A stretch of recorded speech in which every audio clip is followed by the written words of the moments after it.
Hey, it's Anthony from World of WWE, a WWE podcast. If you haven't heard about Anchor, it's the easiest way to make a podcast. Let me explain. One, it's free. There's creation tools that allow you to record and edit your podcast right from your phone or computer. Anchor will distribute your podcast for you, so it can be heard on Spotify, Apple Podcasts, and many more. It's everything you need to make a podcast in one place.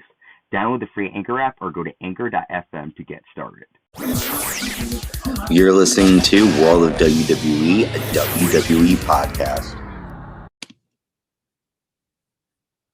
Hey everyone, it's Ant, and you are checking out the World of WWE podcast. You're listening to the NXT TakeOver in Your House 2021 official recap video. This would not be a NXT show if I was not joined by my co-host. How's it going, man? What's up, man? It's Carlos here. That's right. And NXT TakeOver was such a great show. It happened almost like 2 weeks ago, but it's okay. There's a lot going on. We're here to cover it all with you. Before we dive in, make sure you subscribe, hit the notification bell if you're listening to us on YouTube. You can check us out on Spotify, Apple Podcasts, Amazon Music. You can hear us wherever podcasts are available. And you can follow us on Instagram, Facebook, and Twitter, and all of that will be in the description. So we're going to dive in. I was excited. What did you think of the set before we talk about the matches? The set was really cool. I liked it. It was familiar to last year's, right? Yeah, it was similar. There was a little modern take to it, which I liked. Yeah, it was really cool. Yeah, it was a very cool set. So I was excited to see that. We start off with Naomi Fox, who sang the theme song for TakeOver in Your House. She performs it. And then we had Todd Pettengill, former host of WWE, comes out and welcomes us to the show. We start off with a 6-man winners take all tag match. The NXT Tag Team Champions MSK and the NXT North American Champion, the Colossal Bronson Reed, taking on the team of Legado Del Fantasma. This match was a barn burner. I'll go over some quick notes. I really liked the mask that Legado came down to the ring with. Raul tries to take down Bronson Reed a couple of times, but Reed obviously can't do it. MSK hold wild so Reed can splash him. Nash Carter hits a really cool plancha on Santos. And then every wrestler planches onto each other outside the ring until Bronson Reed, who is 300 and something pounds, does it.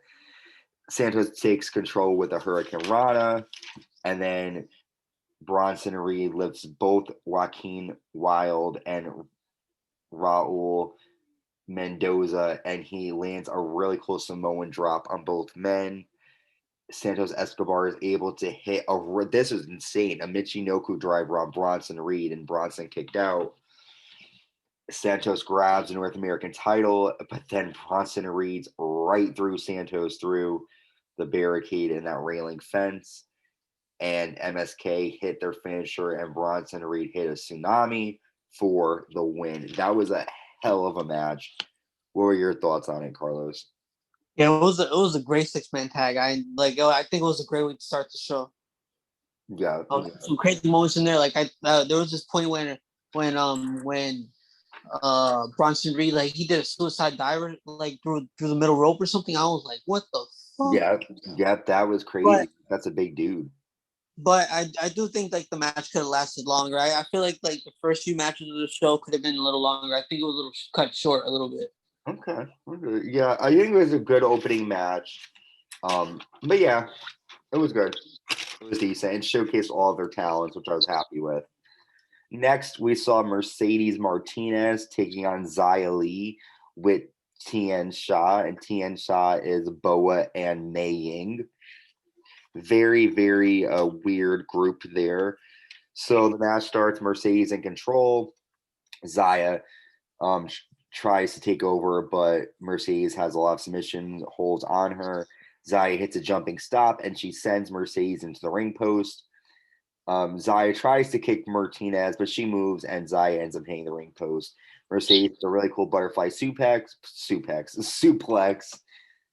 Mercedes hits an inverted cliffhanger from the top rope, but Zai Lee kicks out. Mercedes hits a jumping leap, but then Boa pulls Xia out of the ring, and then Mercedes hits Xia with a backdrop outside. Zai Lee hits a spinning kick to the face, and Zai Lee gets the victory. Now, aside from the match, there was a moment afterwards where Zaya tells Boa to give her a chair, but Mercedes blocks it. Mercedes ends up hitting both Boa and Zia Lee with a couple of chair shots. And then Mercedes Martinez tells Mei Ying, let's go, bitch. And then Mei Ying walks over and Mercedes gets in her face. And that's when Mei Ying grabs Mercedes by the throat and sends her flying into the fence railing. What did you think of the match and Mei Ying afterwards? I thought it was a really good match. What really caught my attention was like the end of the match. Like with the Tian Sha and everything. Like when she like threw her off the stage. That was freaking awesome. But me, I really like Xia Li's gear that she had. Like yeah, it was so awesome. Zai Lee looked really cool, and I do like this team of Boa, Mei Ying, and Zai Lee. It's very interesting. And yeah, they had a hell. I was surprised they had a really good match. I thought they were gonna limit them, but I was pleasantly surprised. They had a great match. Next, we have the $1 Million Championship on the line in a ladder match. Cameron Grimes taking on LA Knight. The $1 Million Man, Ted DiBiase, comes down to the ring first. And here are some notes. LA starts off with control. Both men duel with the ladders, and then Grimes sends LA outside, wedged between a ladder. Then we see a moment where LA jumps over the ropes onto Grimes. Grimes hits a suplex to LA Knight onto a ladder in a corner. And then there's a moment, this is sickening. LA hit Grimes with a neck breaker onto a ladder. LA sets up two ladders on the opposite corners. Grimes sends LA into a ladder in the corner. And then Grimes continues to kick away at LA Knight's chest. A suplex again to LA on a ladder, but LA falls onto a ladder set up between the ring and guard railing. So he was fucked up. Grimes climbs a ladder, and LA does too. And then that's when LA signs Grimes off the ladder into the ropes. LA sets up ladders again, pushes off Grimes again, and then Grimes lands on the railing and jumps high off onto LA. That was cool. So Cameron Grimes pretty much scaled the railing and jumped off. That was probably like 15 feet in the air. And then we see a moment where LA pushes Grimes off a ladder, and Cameron Grimes lands on the ladders that were set up on the ramp. And that's when LA Knight grabs the $1 Million Championship, and he is the new $1 Million Champion. What a ladder match. Carlos, what were your thoughts on that match? Honestly, I was really, really rooting for Cameron Grimes' this match. I was a little disappointed with the outcome. But the match was amazing. Like really brutal. I like how they had $1 Million Man sitting at ringside for the whole match. Like he watched everything. I was kind of having a feeling that he was getting involved, but he didn't. I was like, I enjoyed like the whole match. Everything was good. Really brutal. I was like amazed how when Cameron Grimes lost, he fell straight down like through a ladder, but it didn't even break. He just went straight down. He got messed up. But yeah, it was a good match. Congratulations to LA Knight. I really enjoyed it because I didn't think I was gonna like it so much, and they just like tore the house down. They had a hell of a fight, and I was just happy to see them do something different. This is a different ladder match. It wasn't like they did the same moves. It's very innovative, and I really liked it. Next up, we have the NXT Women's Championship on the line. The NXT Women's Champion Raquel Gonzalez with Dakota Kai taking on Ember Moon. Ember is in control to start the match, but gets slowed down by Raquel. Moon sends Raquel into a turnbuckle. Kai distracts Moon, and Raquel sends Moon into the railing. We see a cool Raquel hits a arm side slam and a cool twisting Vader bomb onto Moon. I was surprised to see Raquel climb the top rope. Raquel with submission hold on Moon, and then she hits a code red. Moon with a leg and neck submission, and then Moon hits a running plancha outside, sending Raquel over the announce table. Dakota Kai distracts Ember Moon, and Raquel hits a superplex off the top and a huge big boot. Ember Moon hits a modified standing eclipse, and then a flying co-breaker, and then she finally hits Eclipse again, but then Kai puts Raquel's foot on the rope. That's when the returning Shotzi Blackheart makes her way down, takes out Dakota Kai, and sends her into the garden area of the staging. Moon hits a flying DDT to Raquel on the ramp. She goes for an Eclipse, but Raquel catches her, sending her into the turnbuckle pad, and then Raquel hits a single arm powerbomb for the win and to retain the women's championship. That was another hell of a fight. What did you think of that match? Yeah, I agree with you. That was really good. I didn't think I was gonna like this one too much. Yeah. But yeah, they're two great competitors, great match, 100%. They both gave it their all. I'm glad Raquel retained. And I was like surprised when Shotzi just came out of nowhere and like they started brawling back to the back. I'm like, fuck. But yeah, no, I'm like once that happened, I'm like, yeah, this isn't over. I also enjoyed how like it wasn't easy for Raquel. Like she had to really fight. And yeah, they actually like took her down. Like she's barely one to be like taken down like that. Yeah. I feel like they made Raquel look really good. And I do feel like eventually we're going to see Dakota Kai and Raquel get into a match. We'll see. So then we find out that NXT The Great American Bash is coming to us on USA Network on July 6th, 2021. That is exciting. And now, ladies and gentlemen, we are here for what we all came for, the main event, the NXT Championship in a fatal five-way match. The NXT Champion Karrion Kross with Scarlett defending against Kyle O'Reilly, Adam Cole, Johnny Gargano, and Pete Dunne. I really like Johnny Gargano's attire. He came out wearing like a 1995 Shawn Michaels like jacket and vest. It was really cool to see that. I like when Gargano does old wrestling, like pays homage to all that sort of stuff. He's a big fan. Adam Cole came out, and I thought that Cole was wearing a really cool Loki inspired gear. Loki is out now on Disney Plus. But anyways, to start off, Kross takes out everybody. There's a lot of action here, so I'm going to try to like go with as much as I can. They each were able to get control in the beginning. Kross then hits a double suplex on Johnny Gargano and Pete Dunne. Kyle O'Reilly attacks Kross and then kicks Cole and Kross. There's a Kross armbar that gets applied.